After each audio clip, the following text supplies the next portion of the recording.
My dear young leaders and parents,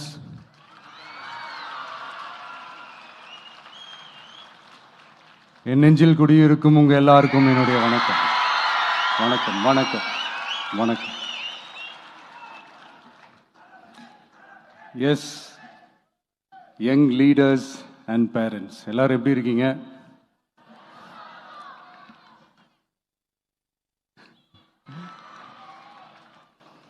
உங்க எல்லாரையும் சந்திச்சதுல மிக்க மிக்க மகிழ்ச்சி.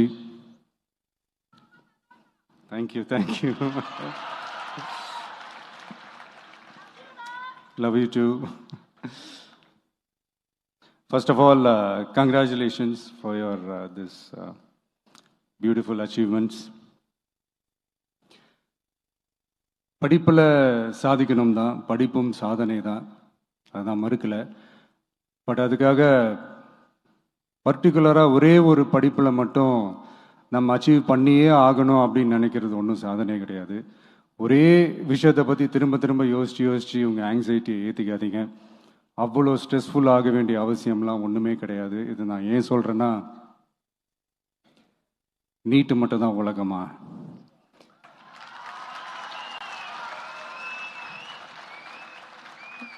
நீட்டை தாண்டி இந்த உலகம் ரொம்ப ரொம்ப பெருசு. அதில் நீங்கள் சாதிக்க வேண்டியது பல விஷயங்கள் இருக்குது. அதனால் இப்போவே உங்கள் மைண்டை ரொம்ப ஸ்ட்ராங்காக வச்சுக்கோங்க, டெமோக்ராட்டிக்காக வச்சுக்க கற்றுக்கோங்க. ஏன்னா டெமோக்ரஸின்னு ஒன்று இருந்தால் தான் இந்த உலகமும் சரி, இந்த உலகத்தில் இருக்கிற எல்லா ஃபீல்டும் சரி, ஒரு ஃப்ரீடமாக இருக்க முடியும். அது மட்டும் இல்லை, ஒரு முறையான ஒரு டெமோக்ரஸி இருந்தாலே போதும், எல்லாருக்கும் எல்லாமும் ஈக்குவலாக கிடைக்கும். அதனுடைய ஃபஸ்ட்டு ஸ்டெப்பாக உங்கள் வீட்டில் இருக்கிற எல்லாருக்கிட்டையும் சொல்லுங்கள், அவங்கவுங்களுடைய ஜனநாயக கடமையை ஒழுங்காக செய்ய சொல்லுங்கள்.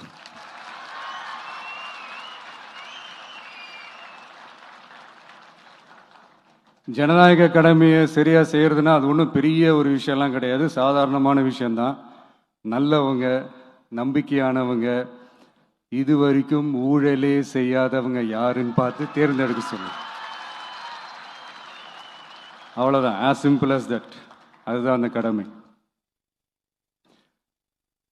நான் ஒரு 2 years பேக் இதே ஸ்டூடெண்ட்ஸ் ஃபங்க்ஷனில் நான் சொல்லியிருந்தேன், இந்த காசு கொடுத்து ஓட்டு வாங்கி ஜெயிச்சிடலாம்னு நினைக்கிறாங்க இல்லையா, அவங்கள அந்த கல்ச்சரே யாரும் என்கரேஜ் பண்ணாதீங்க, யாரும் காசு வாங்காதீங்க, உங்கள் பேரண்ட்ஸ்கிட்டையும் எடுத்து சொல்லுங்கன்னு நான் சொல்லியிருந்தேன். அதை அப்படியே ஃபாலோ பண்ணுங்க. ஆனால் நீங்கள் வேணா பாருங்க, அடுத்த வருஷம் என்ன நடக்க போகுதுன்னு. வண்டி வண்டியாக கொண்டாந்து கொட்ட போகிறாங்க. அது அத்தனையும் உங்ககிட்ட இருந்து கொள்ளையடிச்ச பணம் தான். என்ன பண்ண போறீங்க? என்ன பண்ணணும்னு உங்களுக்கு கரெக்டா தெரியும். அது நான் சொல்லிதான் புரிய வைக்கணும்னு ஒன்றும் அவசியம் இல்லை. அண்ட் மை டியர் பேரண்ட்ஸ், உங்ககிட்ட ஒரு சின்ன ரிக்வெஸ்ட். உங்கள் குழந்தைங்களோட விஷயத்தில் எதுவும் ஃபோர்ஸ் பண்ணாதீங்க, ப்ரெஷர் போடாதீங்க, எதுவும் இம்போஸ் பண்ணாதீங்க. ஃபர்ஸ்ட் ஆஃப் ஆல் அவங்களுக்கு என்ன பிடிச்சிருக்குன்றதை தெரிஞ்சுக்கிட்டு அதுக்கு ஏற்ற மாதிரி வழி நடத்துங்க. நான் டெஃபினட்டாக சொல்கிறேன், எத்தனை தடைகள் வந்தாலும் அவங்கவுங்களுக்கு பிடிச்ச விஷயத்தில், அவங்கவுங்களுக்கு பிடிச்ச துறையில் அவங்க கண்டிப்பாக சாதிச்சு காட்டுவாங்க.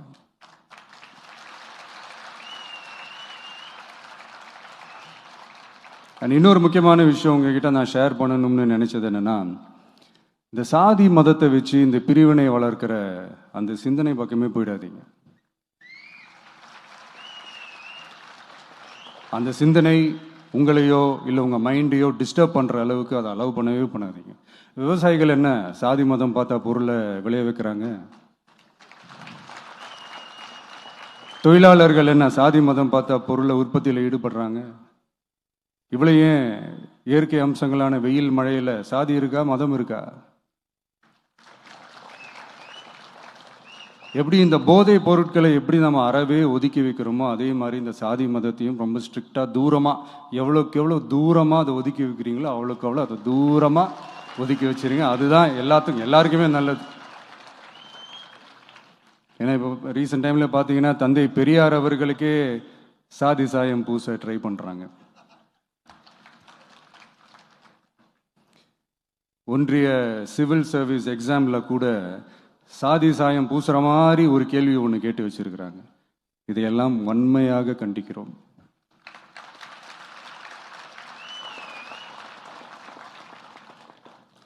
இந்த உலகத்தில் எது சரி எது தவறு அப்படின்றத அனலைஸ் பண்ணி பார்த்தாலே போதும். ஒரு குழப்பம் இல்லாத ஒரு தெளிவான ஒரு வாழ்க்கையை ஒன்று வாழலாம். எதுக்கும் ரொம்ப எமோஷ்னலாக ஆகாதீங்க, அவ்வளோ வருத்தலாம் இல்லை. டெக்னிக்கல் அண்ட் சயின்டிஃபிக் அப்ரோச்சோடவே திங்க் பண்ணுங்க. ஏன்னா வரப்போகிற இயர்ஸில் ஆல்ரெடி வந்துட்ட இந்த ஏஐ ஆர்டிஃபிஷியல் இன்டெலிஜென்ஸ் உலகத்தை எதிர்கொள்கிறதுக்கு அதுதான் ஒரே வழி.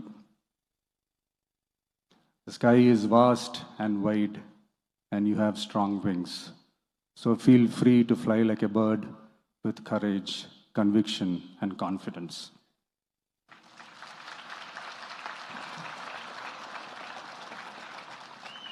எவ்வளவோ பண்ணிட்டோம், இதை பண்ண மாட்டோமா?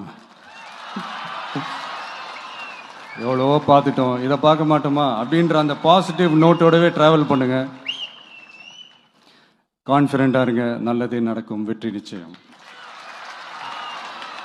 மீண்டும் சந்திக்கும் வரை நன்றி, வணக்கம். நான் அடுத்த செட் ஆஃப் ஸ்டூடெண்ட்ஸ் கூட நான் நெக்ஸ்ட் வீக் போல் நான் மீட் பண்ணுறேன்.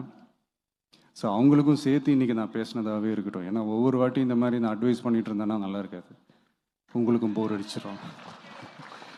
So thank you. எல்லோரும் வாங்க, மீட் பண்ணுவோம்.